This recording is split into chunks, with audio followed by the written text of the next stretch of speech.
Bonjour, nous sommes le mercredi 26 avril et je vous propose la situation des cultures de cette semaine. Alors pour les colzas, on est du stade G1 pour les plus en retard au stade G4 pour la majorité des parcelles. Le gel a provoqué quelques dégâts d'avortement sur des fleurs et on observe sur les plantes des pédoncules qui ne portent pas de silique. Pour l'instant, voilà les seuls constats qu'on peut faire sur le colza. Au niveau du sclérotinia, on est en pleine période de risque, mais le risque est modéré cette année, puisqu'on a des températures douces, des humidités le matin qui ne durent pas très longtemps, et puis toujours un vent séchant qui fait que les pétales ne collent pas beaucoup après les plantes. Donc le risque est assez modéré cette année. De toute façon, la lutte est préventive, donc la majorité des parcelles aujourd'hui ont dû être protégées. Les conditions climatiques actuelles font que la floraison risque de durer assez longtemps et que finalement, on sera obligé de repasser avec une protection fongicide en cours de floraison, puisqu'en fait, on risque de ne pas couvrir l'ensemble de la floraison avec le traitement qui a été appliqué. Le risque demeure tant qu'on a des pétales qui chutent, donc ça risque encore de durer quelques jours. Alors pour les charançons des siliques, on est en pleine période de risque, puisqu'on est en pleine période de formation des siliques, et finalement on a peu d'insectes qui sont observés dans les parcelles. Alors peut-être liés au gel du matin, peut-être liés aussi au vent. En tout cas, le seuil de nuisibilité des charançons est de 10 insectes pour 20 plantes. Donc aujourd'hui, c'est un seuil qui est rarement atteint. Mais la lutte est de toute façon adaptée à chaque parcelle, il faut surveiller les parcelles. Alors, attention aux abeilles, actuellement on est en pleine période de butinage, on a pas mal d'insectes qui sont sur les colzas, donc les interventions, si c'est le cas, doivent être réalisées le soir, tard ou la nuit, avec des produits qui portent la mention abeille. Alors pour les maïs, on assiste depuis quelques jours aux premières levées. Avec le gel matinal, on peut avoir des brûlures, du gel de cotylédon, voire de premières feuilles. Il ne faut pas s'affoler outre mesure. Aujourd'hui, le bourgeon terminal du maïs est enfoui dans le sol, donc finalement, il est à l'abri du gel. C'est vrai que ça va retarder les plantes, mais pour l'instant, il n'y a pas de risque par rapport à ça.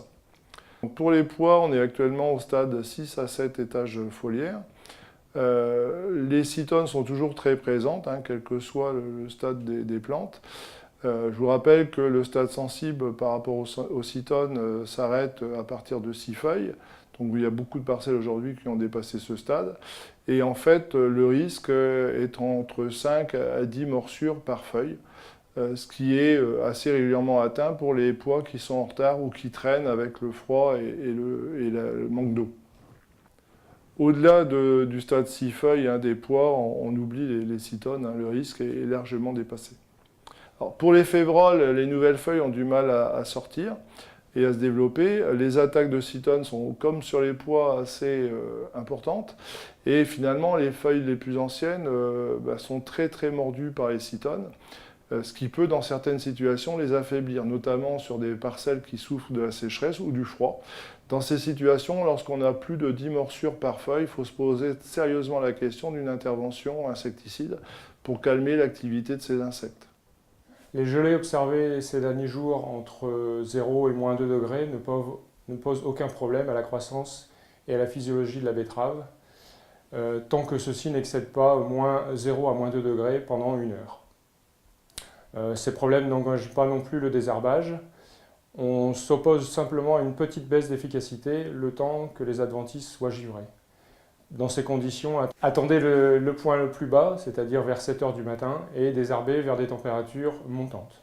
Dans ces conditions, évitez de désherber le soir, puisque là, le risque de sélectivité est accru, dans la mesure où le lendemain matin, les betteraves accusent le contre-coup du désherbage, après l'absorption de ceux-ci, et le deuxième effet du gel, qui va là engendrer un risque de phytotoxicité. Seuls les gelées excessifs au-delà de moins 4 observés comme jeudi dernier peuvent entraîner des problèmes sur les betteraves. On a pu observer justement des gelées de cotylédon, mais aucune perte de pied à ce jour n'est déplorée.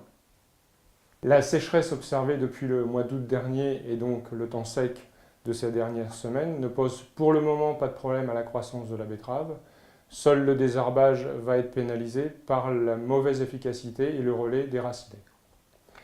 Pour le moment, la sécheresse et le manque d'eau n'entraînera aucune perte, aucun ralentissement de croissance jusqu'à 10 ou 12 feuilles des betteraves. Les blés sont au stade 1 de nœud.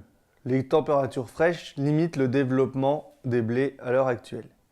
L'oïdium est toujours la maladie la plus présente, même si pour le moment peu de parcelles atteignent le seuil de nuisibilité.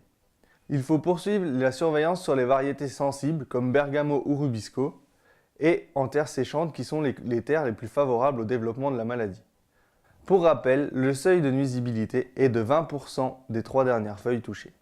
Les conditions sèches sont défavorables à la septoriose. En effet, actuellement, on observe juste des symptômes en faible quantité sur feuilles basses. Pour le moment, le risque maladie est faible, à surveiller au retour des pluies et à la remontée des températures. En ce qui concerne la rouille jaune, les conditions sont également très défavorables à son expression. On observe quelques parcelles sur variétés sensibles comme Kilimanjaro, Trapèze ou Alésie. Pour le moment, il suffit juste de maintenir la surveillance, mais il n'y a pas de risque excessif cette année. Pour les orges d'hiver, le stade est dernière feuille pointante à dernière feuille étalée. Seul dans les secteurs vraiment très précoces, on observe les premières barbes sorties. Pour le moment, le risque maladie est stable par rapport à la semaine dernière, mais il est à surveiller. Le fongicide et le régulateur contre la casse du col de l'épi doivent être réalisés avant la sortie des barbes. Pour les parcelles à dernière feuille étalée, il faut donc y aller assez rapidement. Pour les autres, attendre que les températures remontent afin de moins abîmer la culture. Les orges de printemps sont actuellement au stade tallage pour la majorité des parcelles. Seuls les semis précoces dépassent ce stade et atteignent parfois le stade épi 1 cm. À l'heure actuelle, il n'y a rien de particulier sur les orges de printemps. Seules les parcelles en terre séchante souffrent du manque d'eau. On observe tout de même quelques dégâts de pigeons ou de lapins dans certaines parcelles, mais rien d'alarmant. Je vous souhaite une bonne semaine, à la semaine prochaine.